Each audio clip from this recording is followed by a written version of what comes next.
Baik, mungkin sebagian dari Anda pemirsa masih belum paham mengenai apa sih sebenarnya warung Madura ini. Apakah sama dengan warung-warung kelontong yang ada di daerah lainnya? Langsung saya akan tanyakan ke Pak Abdullah. Bagaimana Pak sebenarnya sejarah mungkin ataupun warung Madura ini warung seperti apa sih?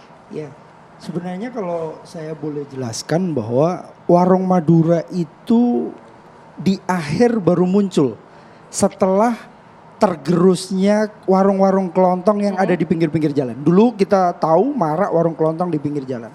Begitu pasukannya Pak Roy muncul, retail-retail modern bermunculan, maka itu gugur satu persatu. Maka kita tidak akan bisa kita lihat itu di pinggir-pinggir jalan, warung-warung dengan kios yang bisa jual rokok eceran, yang bisa jual aqua gelasan kecil-kecil satu-satu, itu nggak akan bisa kita temui sekarang karena memang sudah tidak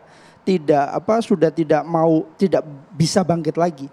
Nah, begitu maraknya retail modern, akhirnya beberapa pengusaha lokal memiliki ide untuk membangun kembali kearifan lokal kelontong itu, tetapi mencoba berubah segmentasi. Kalau dulu di pinggir-pinggir jalan, sekarang di dalam perkampungan.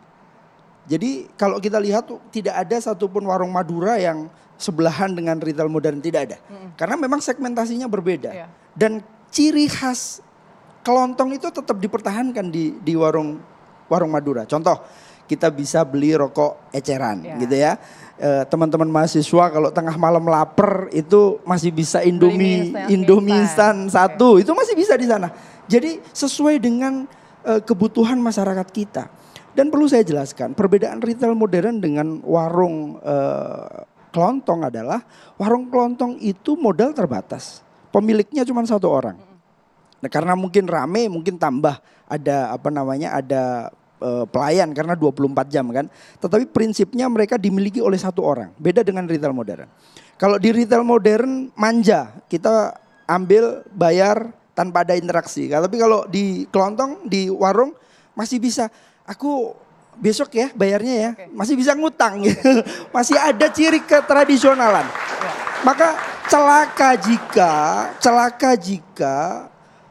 pengusaha-pengusaha lokal yang mencoba menggali keuntungan dengan keuntungan yang terbatas, memenuhi kebutuhan masyarakat itu dibatasi.